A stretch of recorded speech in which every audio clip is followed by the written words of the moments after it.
ഇത് കൊള്ളാലോ. നിങ്ങൾ ഇത് കേട്ടോ മനുഷ്യ? നീ വായിക്കണം, ഞാൻ അങ്ങനെ എന്ത് പറഞ്ഞാലും അതെ, നിങ്ങൾക്കല്ലേ പെണ്ണുങ്ങളെ വെളിയിലാത്തോളൂ. 5 ഉറപ്പുമായിട്ടാ UDF മത്സരിക്കാറുണ്ട്, അറിയോ?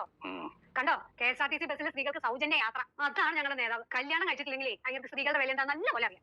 സ്ത്രീകളുടെ വില മനസ്സിലാക്കിയിട്ടൊന്നുമല്ല, വോട്ട് നഷ്ടപ്പെടാതിരിക്കാൻ. പിന്നെ വോട്ട് നഷ്ടപ്പെടാതിരിക്കാൻ അനുവദിച്ചില്ലെങ്കിൽ വോട്ട് നഷ്ടപ്പെടും, അത് പുള്ളിക്ക് അറിയാം. അനുവദിച്ചില്ലെങ്കിൽ എങ്ങനെ വോട്ട് നഷ്ടപ്പെടുന്നത്? നിങ്ങൾക്ക് കിട്ടാത്തിന്റെ കടിക്കടി തന്നെയാണ് കൂശുമ്പോട്ടൊന്നല്ല, വോട്ട് നഷ്ടപ്പെടും, ഒന്നല്ല പലത്. അതെങ്ങനെയാണെന്ന് ചോദിക്കണേ? ചുമ്മാ കാണുവാണെന്ന് ഒരാൾ നല്ല തീരുമാനം എടുക്കുമ്പോൾ അതിന് എടി തീരുമാനം എടുക്കാതെ പുള്ളിക്ക് മാർഗമില്ല. കാരണം എന്താണെന്നറിയോ?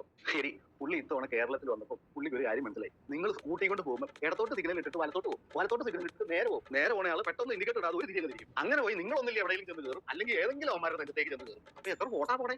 അല്ലാതെ നിങ്ങളോടുള്ള സ്നേഹം കൊണ്ടൊന്നല്ല. ഇതിപ്പോ നിങ്ങളെല്ലാം കൂടെ ബസ്സിൽ കയറി അങ്ങ് പോവുകയാണെങ്കിൽ, അതും സൗജന്യമായിട്ട് പോവുകയാണെങ്കിൽ ഒരു കൂടെ എല്ലാവർക്കും സമാധാനമായിട്ട് നടക്കുകയും ചെയ്യാം. നിങ്ങളുടെ വോട്ടും കിട്ടും, അവരുടെ വോട്ടും കിട്ടും. അങ്ങനെ ഈ ബസ്സിൽ കയറി പോവുകയാണെങ്കിൽ എനിക്ക് ഒരുപാട് ഗുണങ്ങളുണ്ട്. വണ്ടിയുടെ ഇൻഷുറൻസ് അടയ്ക്കണ്ട, പെട്രോൾ അടയ്ക്കണ്ട, പൊല്യൂഷൻ അടയ്ക്കണ്ട, പിന്നെ ഈ ബ്രേക്ക് പാട് ഇടയ്ക്കിടയ്ക്ക് മാറ്റണ്ട.